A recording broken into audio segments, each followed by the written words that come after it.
नमस्कार, मंडी.com में आपका स्वागत है। मैं हूं भुवन भास्कर। मंडी.com में आज एक बार फिर पहले कई हफ्तों में जिस तरह से हमने किसान उत्पादक संगठनों की बात की है, उसी तरह आज एक बार फिर हम किसान उत्पादक संगठनों की ही बात करने जा रहे हैं। और इस पूरी बातचीत में हमारे साथ जो खास मेहमान हमारे साथ जुड़े हुए हैं, उनसे आपका परिचय करा दें।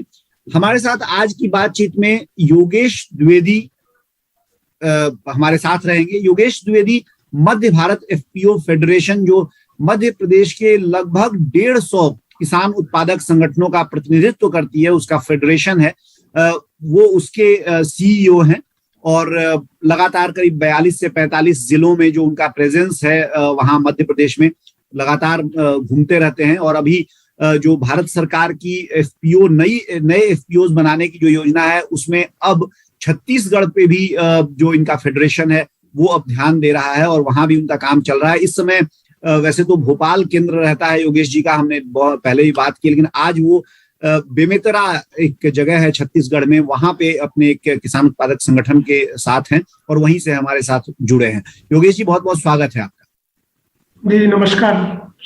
योगेश जी, लगातार हमने देखा है कि जो किसान उत्पादक संगठनों के नए किसान उत्पादक संगठनों के इनकॉर्पोरेशन का उनको बनाने का जो एक अभियान है, जो योजना सरकार की है, वो गति पकड़ रही है। और आपके साथ जो प्रगति कृषक उत्पादक संगठन दिख रहा है, जहां से अभी आप हैं, वो भी अभी नया ही बना है, जो भारत सरकार की योजना है। तो इस योजना में किस तरह से अभी काम चल रहा है और क्या आपका अनुभव है, क्या किस तरह से आप लोग इसको नए एफपीओ को बना रहे हैं?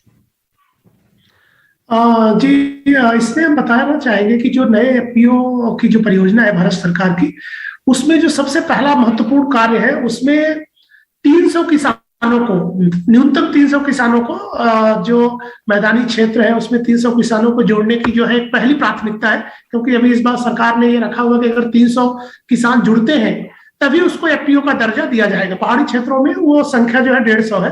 तो अभी जो पहला कार्य है सभी जगह पे, वो हम लोग ये कहें कि जो 300 किसानों को इससे जोड़ा जाए। तो किसानों के एफपीओ के उद्देश्य के बारे में, एफपीओ का महत्व के बारे में वो गांव में बैठक करके वो एक पहला काम जो किया रहा था।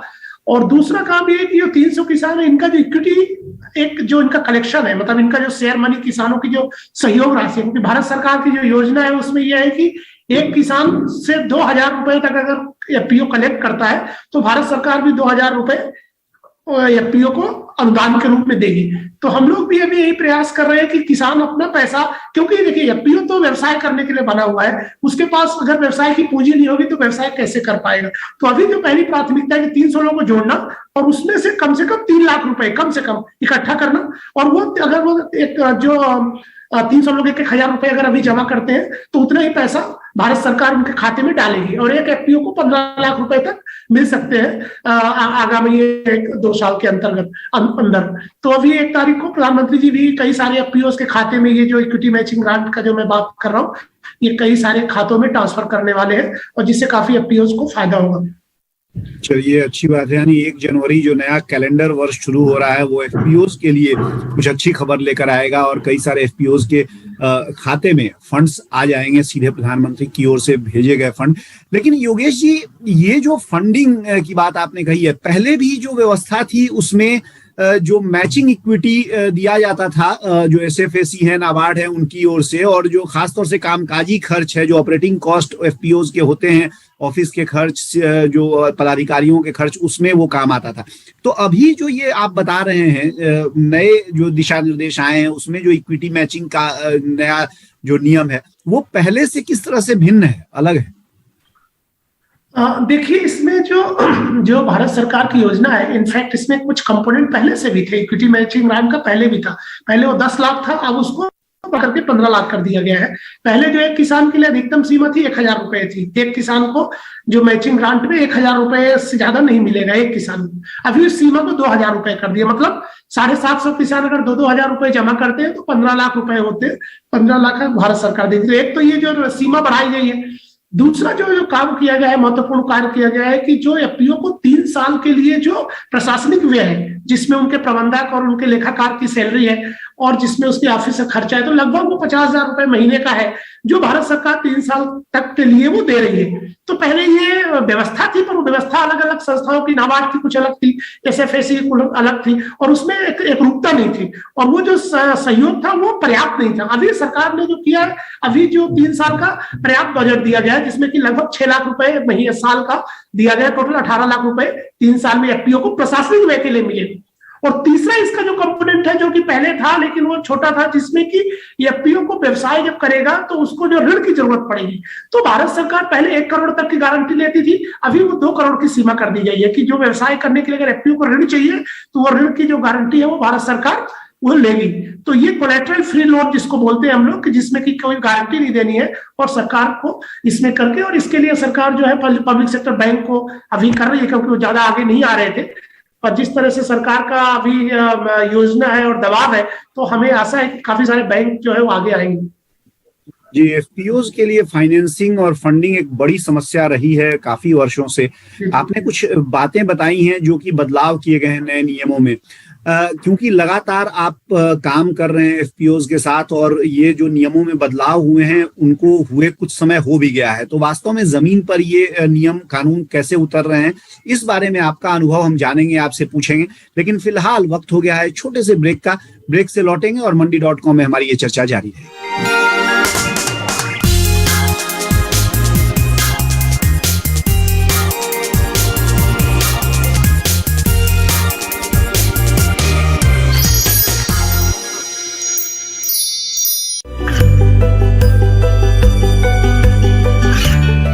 गांवों और पिछड़े क्षेत्रों में सरकारी योजनाओं की जानकारी पहुंचा।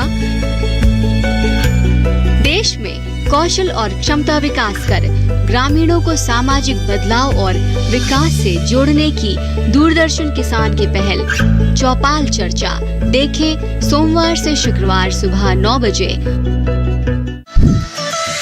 खुशहाल होंगे खेत, पशु रहेंगे स्वस्थ, सरकारी स्कीम का होगा लाभ, जब एक्सपर्ट्स का मिलेगा साथ, आपके सवाल विशेषज्ञों के जवाब, सिर्फ एक फोन कॉल की दूरी पर। देखिए किसानों का अपना प्रोग्राम हेलो किसान, सोमवार से शुक्रवार शाम 6 बजे से सिर्फ दूरदर्शन किसान पर।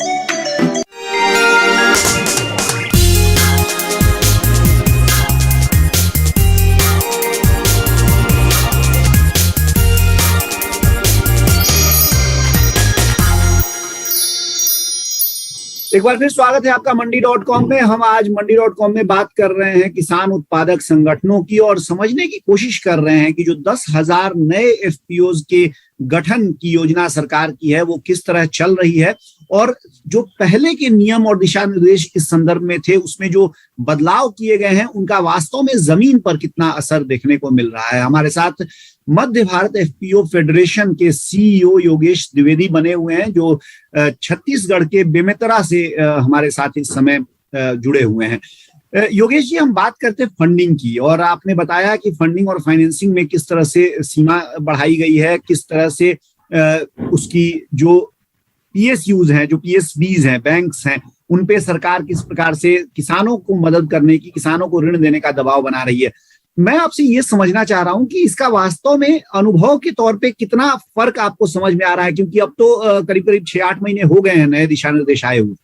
अभी भी जितना सरकार का जो योजना है या जो सरकार का जो प्लान है उसके हिसाब से अभी उतना आगे नहीं आ पा रहे हैं, क्योंकि इसमें जो नॉर्मल बैंक है उनके पास बहुत सारे अपने चूंकि कार्य है, और नॉर्मल वो कस्टमर को भी डील कर रहे हैं, और एग्रीकल्चर के जो ट्रेडिशनल बैंकिंग है, फाइनेंसिंग, वो चलते हैं। FPO को लेकर के अभी भी उतना ज्यादा प्रायोरिटी नहीं है। एक ये महत्व चिंता का थोड़ा विषय है, पर और इस पे शायद चर्चा भी हुई, और सरकार से अभी जो मांग की जा रही है हम लोगों का भी है कि एक एग्रीकल्चर के लिए बैंक होना चाहिए, जो नाबार्ड जैसा संस्थान है, बट वो कई सारे सरकारी फाइनेंसिंग करता है, बट कृषि के लिए बैंक अभी क्या है, ब्रांचेस में एक शाखा होती है, जब जाएंगे SBI या कोई भी बैंक की एक शाखा को एग्रीकल्चर ब्रांच बोल देते हैं, लेकिन वहां पे नॉर्मल कस्टमर के लिए भी होती है।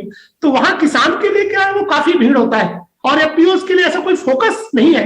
तो आल्दो सरकार ने प्रायोरिटी सेक्टर लैंडिंग का जो था उसमें एफपीओ लैंडिंग को भी रखा था। इसके बावजूद भी जितना सरकार की अपेक्षा थी उतना एफपीओ को फाइनेंस नहीं मिल रहा और हम लोग उसको फेस कर रहे थे। इसीलिए एफपीओ मजबूर होकर एनबीएफसीज के पास जा रहे हैं। एनबीएफसीज के जो लोन है वो महंगे हैं और जो एफपीओ कार्य कर रहा है उसमें उतना मार्जिन नहीं है। तो ये एक चैलेंज है। तो एफपीओ ज्यादातर बिजनेस करती है लेकिन उसका ज्यादा जो मुनाफा है वो ब्याज में चला जाता है। तो ये बात हम लोग सरकार के सामने रखे हैं और ये बात को सरकार भी महसूस कर रही है। जी अच्छा योगेश, भारत सरकार ने एक जो नया बदलाव किया है उसमें बहुत ही महत्वपूर्ण बदलाव ये भी है कि जो ऑलरेडी जो कृषि या रूरल डेवलपमेंट ग्रामीण विकास की योजनाएं चल रही हैं वहां भी अब एफपीओ को जोड़ा गया है। इसके बारे में थोड़ा सा बताइए और किस तरह से ये असर करेगा एफपीओज को अपना बिजनेस खड़ा करने में, इसको भी थोड़ा सा समझाइए हम लोग। ये सरकार का बहुत महत्वपूर्ण कदम है और जो भी दर्शक देख रहे हैं कि उनको मैं बताना चाहूँ कि भारत सरकार ने अभी जो ये कदम उठाया है कि जो भी सरकारी परियोजनाएं बड़ी चल रही थी, जैसे रूरल ग्रामीण जो अपना रूरल डेवलप पंचायत विभाग की जो है वो योजना जो एनआरएलएम की थी, राष्ट्रीय आजीविका मिशन जो था, उसमें भी एफपीओ को काम दे दिया गया है। ट्राइफेड को एफपीओ का काम दे दिया, नाफेड को एफपीओ का काम दे दिया गया है। साथ में जैसे परंपरागत कृषि विकास को आपको देखा होगा जो लेस केमिकल को लेकर के, और ये था कि अगर हम जो हमारा सस्टेनेबल एग्रीकल्चर में हम कैसे रासायनिक खादों से निर्भरता अपने किसानों को कम करें, उसके लेकर के भारत सरकार की परियोजनाएं चल रही थी, इसको कि परंपरागत कृषि विकास योजना बोलते हैं। और जिसको लेकर के मैं कल जो है कबीरधाम में गया हुआ था, हमारे जो आदिवासी किसान भाई है वो एक एफपीओ बनाया उन्होंने, और वो जैविक चावल को लेकर के उन्होंने जो है बहुत सुगंधित वहां के जैविक जो चावल है बिल्कुल वहां पे रासायनिक का जंगल के क्षेत्र है। तो ऐसे जो हमारा जो एक यूनिक एरियाज है जहां का उनका कि बिल्कुल ऐसा मटेरियल है जिसका कि एक नेचुरल ऑर्गेनिक है, तो ये सरकार ने ये छोड़ा है कि जब वहां पे ऑलरेडी परियोजना चल रही थी एफपीओ को मिल करके, और जो बाजार की समस्या है क्योंकि किसान उत्पादन तो कर लेता है लेकिन जब वो बाजार में ले जाने में वो कहीं ना कहीं फेल हो जाता है, तो एफपीओ जो अगर उस बीच में अगर आता है वहां पे तो वो एक बहुत महत्वपूर्ण भूमिका निभा सकता है। और वो जो हमारी मंशा है कि हम लोग किस तरह किसान जो खेती में से किसान की आमदनी बढ़ाएं और लागत को कम करें, तो ये जो दोनों उद्देश्य है ये अगर कन्वर्जेंस जो सरकारी योजनाओं से करके और सरकार इस दिशा में काम कर रही, और ये बहुत ही सराहनीय कदम है सरकार का, और हमें लगता है कि इससे किसानों को काफी फायदा होगा। योगेश, एक और बदलाव जो किया गया है, जो नए दिशा निर्देश हैं और जो जिस पर काफी जोर दिया गया है वो है जो आपका मैनेजमेंट है, यानी जो एफपीओ का मैनेजमेंट है उसमें प्रोफेशनलिज्म लाने का। और हमने ये लगातार कई एफपीओज की कहानियों में जब हमने मंडी.com के लिए उनकी स्टोरीज की हैं तो ये देखा है, और आपका तो अनुभव होगा ही होगा ये कि एक तरह से एफपीओ की पूरी सफलता और असफलता इसी बात पर निर्भर करती है कि उसको चलाने वाले जो उसको पदाधिकारी हैं वो कितने समझदार हैं, कितने सक्रिय हैं, कितने उत्साही हैं। इसमें जो नए बदलाव किए गए हैं, जो नए नियम या दिशा निर्देश बदले गए हैं, उनका किस तरह से असर देखने को मिल सकता है और अभी तक का क्या अनुभव आपका दिख रहा है? सरकार से अभी हमने रखा था, पिछले कुछ सप्ताह पहले हम लोगों ने मैनेज के साथ बात करके इस तरह के हम कोर्स चलाने की जरूरत है। जो हमारे गांव के किसानों के बच्चे हैं उनको हम किस तरह से प्रोफेशनली जो है कोर्स के माध्यम से उनको तैयार करें ताकि वो गांव स्तर पे रह करके और वो जो है किसानों के साथ और संस्थाओं के साथ लंबे समय तक काम करें। क्योंकि जो एफपीओ का स्थायित्व है वो वहां के स्तर पे अगर वो व्यक्ति वहां रुकेंगे नहीं, आएंगे और चले जाएंगे, तो एफपीओ का जो है वो संगठन मजबूत नहीं हो पाएगा।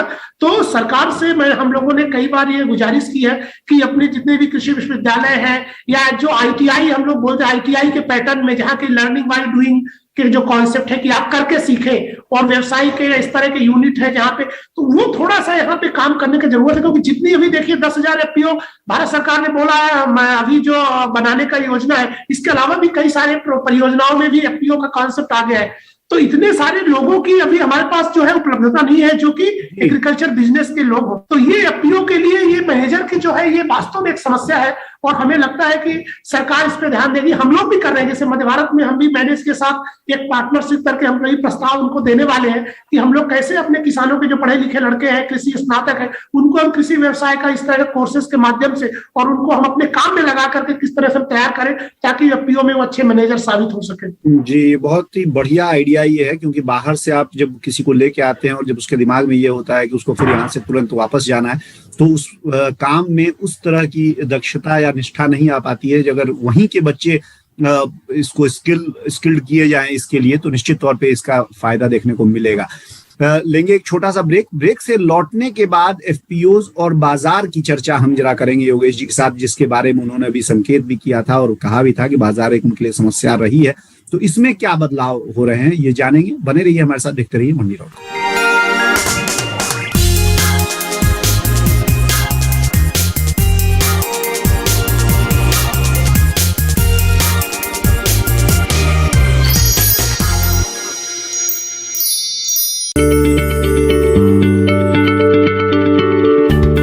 आप किसी बीमारी से परेशान हैं?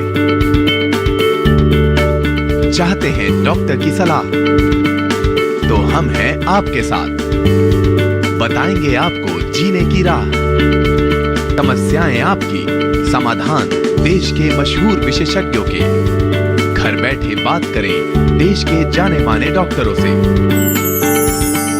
हमारे लाइव प्रोग्राम स्वस्थ किसान में हर शनिवार शाम 6 बजे से 7 बजे तक। ये कामयाबी है अन्नदाता की, ये कहानी है खेत और खलिहानों की। कैसे करें अपने पशुओं की देखभाल, जानिए गांव-गांव के किसानों का हाल। देखिए गांव किसान, सोमवार से शुक्रवार दोपहर 12 बजे।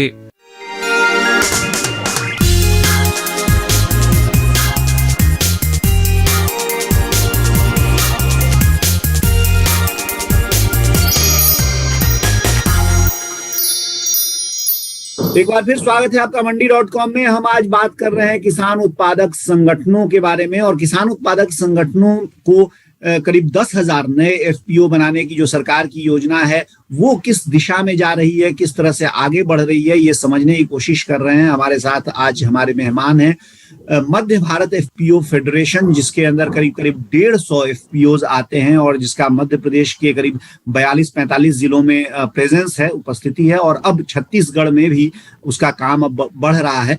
उसके सीईओ योगेश द्विवेदी से हम बात कर रहे हैं। योगेश जी, कार्यक्रम के पहले जो हिस्से थे उनमें जब हम बात कर रहे थे तो आपने एक बात कही कि जैसे कुछ चावल, जो सुगंधित चावल का आपने उदाहरण दिया, और जितने भी एफपीओ हैं वो कुछ ना कुछ निश्चित तौर पे प्रोड्यूस करते हैं और उनको बेचना होता है। तो बाजार एक समस्या किसानों के लिए रहा है, और देखा जाए तो एफपीओ के पूरे गठन और उसके बढ़ने का एक मूल कारण जो है वो बाजार है, क्योंकि यहाँ पे आप वॉल्यूम कर पाते हैं और किसानों से लेके बड़े वॉल्यूम में ज्यादा आपके पास बार्गेन पावर आती है।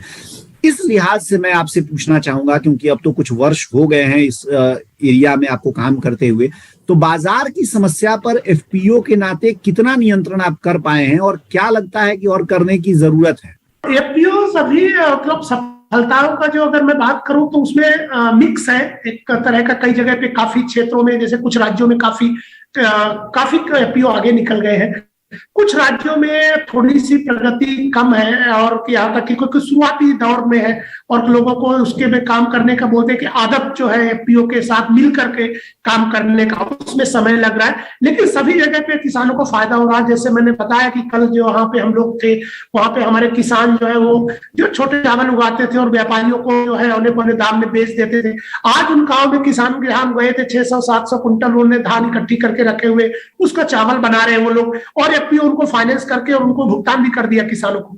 इसका मतलब ये है कि जो मजबूरी में जो लोग बेचते थे वो मजबूरी में बेचना जो है किसानों को, क्योंकि वहां पे एक संस्था है, उसको किसानों को पैसे की जरूरत है, वो पैसे का प्रबंध करके और उनको भुगतान कर रहे हैं, और वो जो उत्पाद है उसको प्रोसेसिंग करके और उसको चावल बनाने की और बेचने की तैयारी हो रही है। और हम लोग अमेजन और फ्लिपकार्ट जैसे जो चैनल है उनको भी यूज करने की कोशिश करेंगे उस मटेरियल को बेचने के लिए, क्योंकि वो ऑर्गेनिक मटेरियल है, उसमें केमिकल जो है रेसिडुअल्स 0% है। तो ये सब कुछ वो किसान, अगर हमारा एक सुदूर में गांव एक जंगल के बीच के किसान के लिए अकेले ये संभव नहीं था।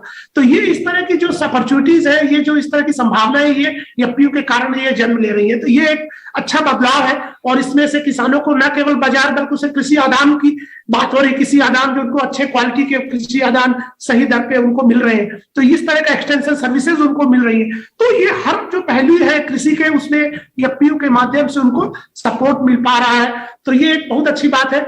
और दूसरा जो बात ये है कि जब भी इस तरह के काम को देखते हैं तो जैसे मैंने बताया कुछ राज्य आगे, अब उसमें आगे निरंतर वो बढ़ते जाएंगे। आज वो चावल की बात कर रहे हैं, कल और दूसरे जो प्रोडक्ट है उसके प्रोसेसिंग के और मार्केटिंग के बारे में बात करेंगे। तो ये जो बदलाव है काफी जो है ये आशाजनक और सकारात्मक है।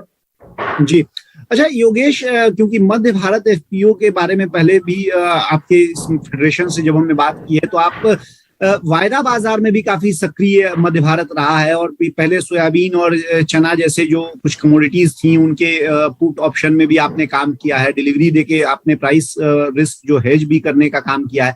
तो इस क्षेत्र में अगर देखें तो आगे आपकी किस तरह की योजना है, और एफपीओ होने के कारण जो किसानों को ये सुविधा मिलती है इस प्लेटफॉर्म के उपयोग की, वो कितना आपको लगता है कि मार्केटिंग की जो पूरी योजना है उसमें कितना वो फिट बैठती है? देखिए, हमारा ये मानना है कि किसानों के पास चॉइस की हम हमेशा बात करते हैं कि जब बाजार की बात होती है कि किसानों के पास चॉइस होना चाहिए, और हमारा जितना बास्केट बड़ा होगा, जितना भी हम किसानों को ज्यादा अवसर दे सके, उतना ही ये जो कृषि के लिए उतना ही फायदेमंद होगा और हमारे किसानों के लिए उतना फायदेमंद होगा।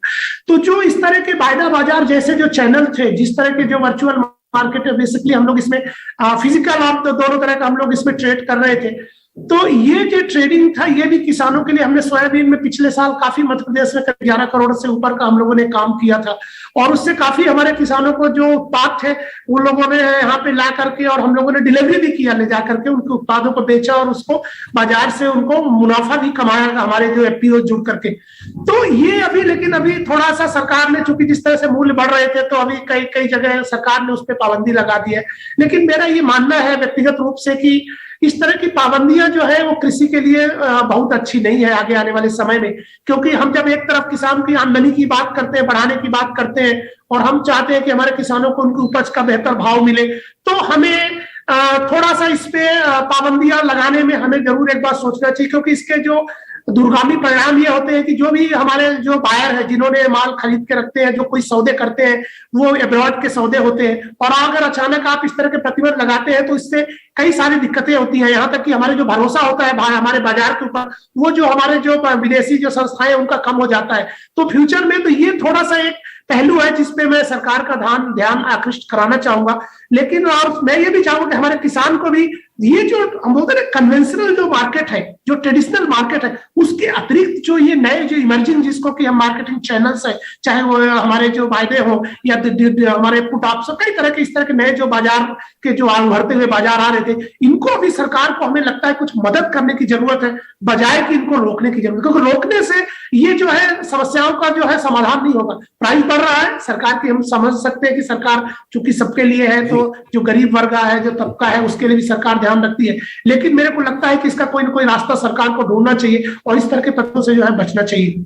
जी योगेश जी, बहुत बहुत धन्यवाद आपका आज हमारे साथ मंडी.com में जुड़ने के लिए, और जो तमाम बातें आपने कही हैं उससे ये जरूर समझ में आता है कि जो एफपीओ को नए एफपीओ खड़े करने की जो सरकार की योजना है वो वास्तव में जमीन पर एक बेहतर तरीके से, और जो नए गाइडलाइंस आए हैं उनमें उसको मदद मिल रही है, फंडिंग की स्थिति सुधरी है, जो बैंक्स हैं उनकी ओर से जो फाइनेंस होने की स्थिति है, हालांकि उसमें नियम के आधार पर बहुत सारे सुधार किए गए हैं, लेकिन वो जमीन पर उस तरह से भी नहीं उतरा है। उसमें आपने बताया सुधार की जरूरत है, चाहे प्रोफेशनल्स को लेके आने की बात है, उसमें भी और काम किया जा रहा है, और साथ ही जो एफपीओज के लिए नए नए बाजार देने की बात है, वहां पे जो भी हो रहा है और जो होना चाहिए उसके बारे में भी आपने ये सारी बात कही।